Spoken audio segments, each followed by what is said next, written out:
Bidadi township ಪಾದಯಾತ್ರೆಗೆ ಇನ್ನೊಂದು ಹೊಸ update ಸಿಕ್ಕಿದೆ. ರಾಜ್ಯ ಸರ್ಕಾರ ಏನಿದೆ, ರಾಜ್ಯ ಸರ್ಕಾರದಿಂದ ಬಿಡದಿ ಟೌನ್ಶಿಪ್ ವಿಚಾರ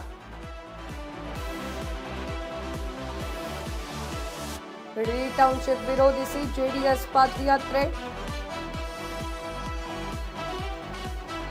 ಆಗಸ್ಟ್ 9ರಿಂದ 11ರವರೆಗೆ ಜೆಡಿಎಸ್ ಪಾದಯಾತ್ರೆ 3 ದಿನಗಳ ಕಾಲ ಪಾದಯಾತ್ರೆ ದಳಪತಿಗಳ ನಿರ್ಧಾರ. ಬೈರಹೊಂಗಲದಿಂದ ಫ್ರೀಡಂ ಪಾರ್ಕ್ನವರೆಗೆ ಪಾದಯಾತ್ರೆ. ಪಾದಯಾತ್ರೆಯ ಬಳಿಕ ಜೆಡಿಎಸ್ನಿಂದ ವಿಧಾನಸೌಧ ಚಲೋ. ಆಗಸ್ಟ್ 14ಕ್ಕೆ ವಿಧಾನಸೌಧ ಚಲೋ ಹಮ್ಮಿಕೊಂಡಿರುವಂತಹ ಜೆಡಿಎಸ್ ಬಿಡದಿ ಟೌನ್ಶಿಪ್ ಯೋಜನೆ ಕೈಬಿಡುವಂತೆ ಆಗ್ರಹಿಸಿ ಪ್ರೊಟೆಸ್ಟ್.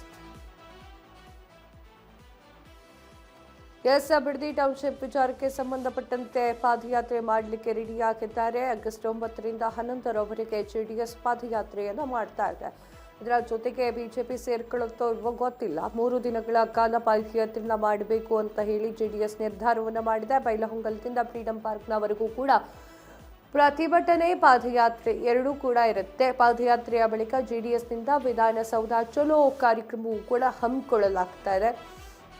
ಆಗಸ್ಟ್ 14ಕ್ಕೆ ವಿಧಾನಸೌಧ ಚಲೋ ಹಮ್ಮಿಕೊಳ್ತಾ ಇರುವಂತಹ ಜೆಡಿಎಸ್ ಒಟ್ಟಾರೆಯಾಗಿ ರೈತರಿಗೆ ಒಳ್ಳೆಯದಾಗಲಿ, ರೈತರು ಈ ಒಂದು ಬಿಡದಿ ಟೌನ್ಶಿಪ್ ವಿಚಾರಕ್ಕೆ ಸಂಬಂಧಪಟ್ಟಂತೆ ತಲೆ ಕೆಡಿಸ್ಕೊಂಡಿದ್ದಾರೆ, ಅವರು ಸ್ವಲ್ಪ ಫ್ರೀ ಆಗಲಿ ಅಂತ ಮಾಡ್ತಾ ಇರುವಂತಹ ಒಂದು ಹೋರಾಟ ಅಥವಾ ಪ್ರತಿಭಟನೆ ಅಥವಾ ಪಾದಯಾತ್ರೆಯನ್ನು ಹೇಳ್ಬೋದು. ಅದು ಯಾವುದೇ ಕಾರಣಕ್ಕೂ ರೈತರು ಜಮೀನನ್ನು ಕೊಡೋದಿಲ್ಲ ಅಂತ ಹೇಳಿ ಪ್ರತಿಭಟನೆಯನ್ನು ಮಾಡಲಾಗ್ತಾ ಇದೆ. ರಾಜ್ಯ ಸರ್ಕಾರವನ್ನು ವಿರೋಧಿಸಿ 3 ದಿನಗಳ ಕಾಲ ಪಾದಯಾತ್ರೆಯನ್ನು ಹಮ್ಮಿಕೊಳ್ಳಲಾಗ್ತದೆ.